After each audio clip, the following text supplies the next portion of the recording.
Alrighty, let's see, signal's still up? Yep, sound great down here. Great. And right now we're talking with Spike O'Dell from WGN fame.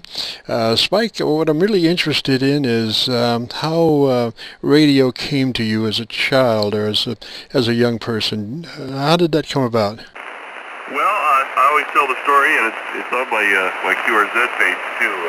When I was a kid, 9 or 10 years old, or actually before that, my dad put a big shortwave radio in my bedroom at night upstairs because there was no place else to put it. So I turned that thing on and played with it and listened to people from all over the world, and I was taken by all those voices from overseas, and I just thought that'd be the coolest thing to be able to throw my voice out over the air and have somebody listen to it, and that's, I guess, kind of what started it all. Roger, did you have an interest in, well, I know in my case, tearing things up and then fixing them electronically? I did. I thought that was a very cool thing when I was a kid, to see somebody take a radio apart and have it 115 pieces on the table, put it back together again and have it work. Unfortunately, I wasn't blessed with that ability. I was horrible. So I let somebody else do all the fixing, and I just stuck to the talking. Roger, and tell me about your first paying job in radio. My first job in radio was at a little station called WEMO in East Moline, Illinois. I just graduated from a little 6-week broadcast course at a vocation school. They gave you a certificate and a pat on the back, and they said, go get them. Go conquer the world of radio. So I tried to get a job, but everybody wanted somebody with experience. So I watched this little radio station being built in my hometown. My dad actually knew the general manager, so my dad kept saying, go down there, knock on the door. So I did. He wanted experience. So I went back a couple weeks later, and he says, no, we need experience. Come back when you've got some experience under your belt. So I thought, well, I'll never get that job. I listened to it go on the air one night. It was a Friday night. Went on the air about 6 o'clock at night. I listened to it all night long. And I went to bed that night. The next morning at 7:30, the phone rang, and the general manager says, you still want a job on the radio? I said, yeah. He says, if you're here in an hour, you're on the air. Boom! I was there. I went and did my first 8-hour shift, went home happy as a clam, and threw up. Oh, Roger. Yes, I was going to ask you what the feeling was when you were on the air. I know great exhilaration, but at the same time, you know, you just don't want to mess up, Roger. Oh, absolutely, yeah. And you know, it wasn't my kind of station, if you will. I mean, I was playing Eddie Williams, Perry Como, and, you know, I wanted to play the Beatles, the Stones, but it didn't matter. I was on the air. I was getting some experience. That station also allowed me to, you know, work the boards. I worked the network for we carried the St. Louis Cardinals at that time, so I was a board op for that. And after about 7 or 8 months of working there, the guy came to me and he says, Spike, I'm going to have to let you go. And I said, why? What happened? He said, well, you didn't do anything. He says, we just don't have the money to pay you. We don't have any revenue coming in. And I you know, I thought, well. And then I just asked him, I said, is it okay if I work here for free so I can get some experience? He said, you do that? I said, yeah, I'll work here for free. So he says, well, if you'd like to. So I worked another couple months there for free. And that is the way it is when you get radio in your blood. You just, you know, I know in my case, I had a little station in, Belgrade, Florida, Pahokee, Florida. Things are hokey in Pahokee, but this was a town, I guess, of about 4,000 right in the southern part of Lake Okeechobee, and that's where I started. Well, where did you go after your first station there?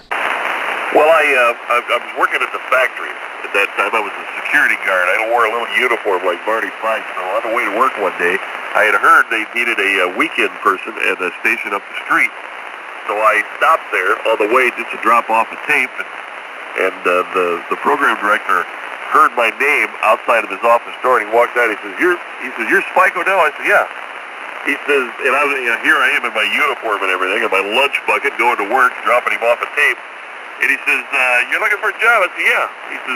He says, "Can you be on the air tonight?" And I said, well, I get off at 11. He says, good enough. You're on at midnight. So there's that story, too. It's certainly is opportunity knocking and being ready to accept the challenge, Roger. Oh, yeah. Just, have audition tape will travel. By the way, the rest of that story from my first job is when I went to work at WGN, my very first day up in Chicago, they show me in my office, and I open the door, and there's a big pile of mail already on the table. Letters and cards of well-wishing and all that stuff. And one of the letters I got was from my first general manager who couldn't afford to pay me. He says, congratulations on your big job at WGN. Included, please find a $100 bill. I need to buy you dinner. Oh, that's great. That is great. And also it indicates that you don't want to burn any bridges, as you go up the career ladder, because, it is a small world. Never, ever burn a bridge, because the guy who fired you might be the guy who hires you the next time. That's right. So now, when you first went to WGN, you were afternoon drive, or how'd that go? Yeah, the legendary Wally Phillips was cutting back his schedule, and they just hired me to kind of fill in when Wally didn't want to work. Wally could kind of do his own thing. So Wally would work sometimes 2 hours in the afternoon, sometimes 1 hour. And when he didn't want to work, I had to fill in the rest. That's how my career at that station began. Roger, and you were 13 years on the afternoon shift? 13 years on the afternoon shift until our morning man, Bob Collins, unfortunately was killed in a mid-air plane collision. I actually had the unfortunate job of announcing that on the air one afternoon, and the next morning I was doing his show and continued to do so for 9 years.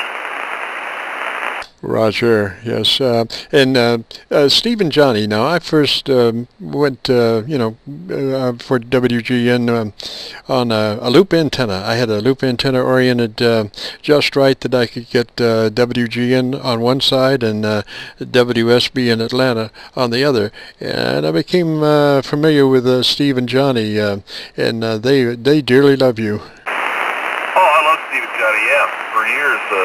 In the morning, I would always fill in for Bob anyway when he was on vacation. When I did the afternoon show, when he'd go, I did the morning show. So, forever and ever, I was coming in at 5 in the morning and relieving them. And they still are great friends. Steve, I used to listen to him when he was on WLS long before I even knew I was going to be on the radio. He worked at WLS, did the 10 to 2 o'clock in the morning shift, I think is what it was. So. The very first time I ever called a radio station, it was his show. Little did I know we'd be working together. Roger, yes, a beautiful couple there. Really enjoyed them. And so what did you find the most difficult thing about the life in Chicago and big-time radio? Well, I remember big-time radio going from a medium market to, the second or third largest market in the nation. I remember being interviewed for the job by they had all the bosses there, the program director, the assistant, the general manager. They were all there, the sales manager. And I remember the big boss from upstairs on the 19th floor. He was there, and he says, Spike, he says, if you worked here, would you be intimidated? And I thought, what's the right answer here? How do I answer this? Do I be cocky and say no, or what? And I thought for a second, and I said, Yeah, I am a little bit intimidated. He says, good, you should be. Roger that. I don't know how I would have answered that, frankly. I'd follow in your situation there.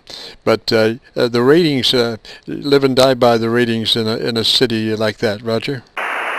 Oh, yeah. I mean, there for a while it was every 3 months you'd get the ratings with the Arbitron, but then towards the end of my career, it was the PPMs, the personal people meters, and I was rated. I mean, I could go back and check my ratings for every hour of the day. Every day I was rated. So when you live and die by a rating point, which is what so many people do, it's a little nerve-wracking sometimes. There's a little pressure, but fortunately, I was never. I was second place in the market.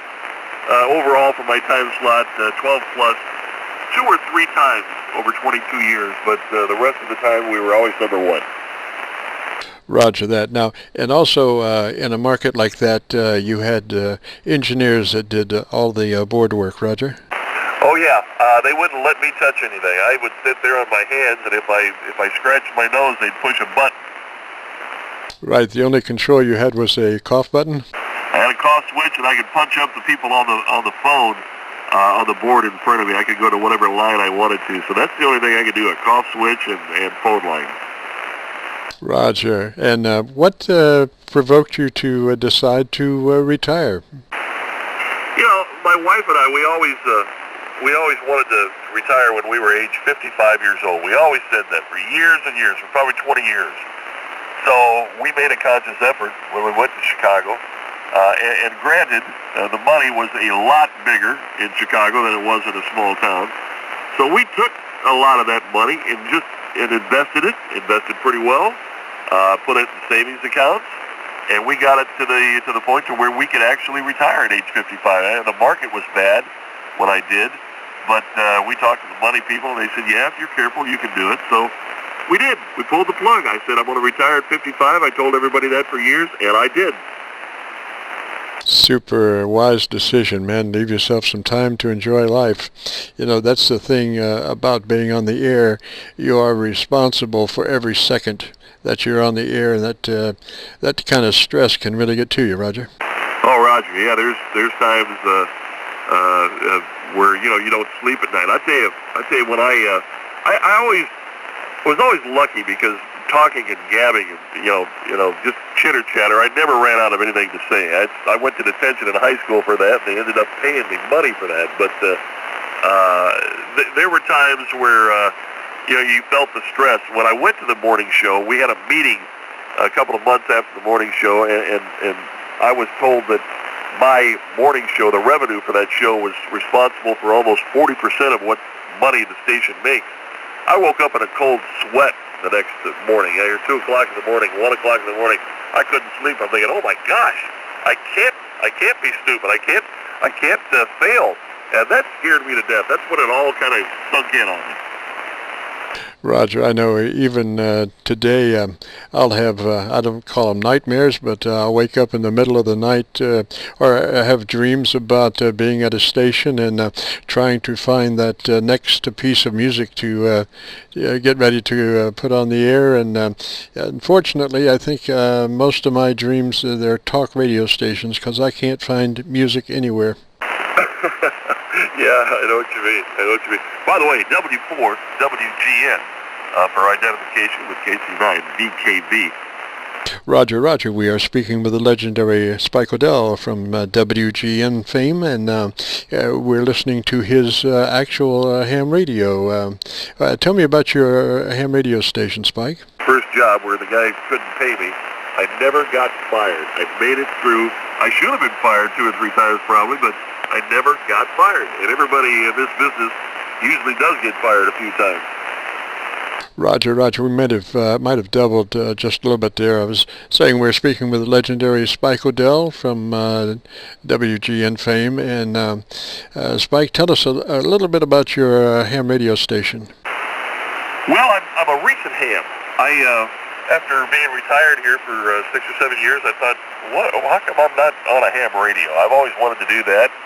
I passed my code when I was a kid, so I went back and got my license about 1.5 years ago. I got my general the first time, and then I went back and got my extra a couple months later.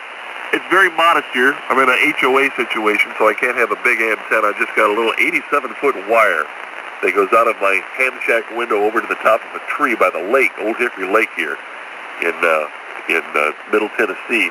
And my ground wire is wrapped around a brick and thrown about 50 feet out into the water. I've got an ICOM 7300 that I'm using now. I've also got a Yaesu FTX 1200. I power it up with a ALS 600, and my tuner is a MFJ 962D. So it's pretty modest, but it does a pretty good job for what it is, I think. Roger. And the microphone you're using now? The microphone is a Sennheiser 421-2. Roger, Roger. Well, listen, I appreciate your time, Spike. Did a long time want to speak with you on the air and include you in the QSO segments, Roger. Roger, hey, yeah, always good to talk to a fellow radio geek. You know what, we can tell stories for hours, half of them are lies, but who cares? Exactly. Spike O'Dell, thank you, sir. You bet, man. Thank you so much.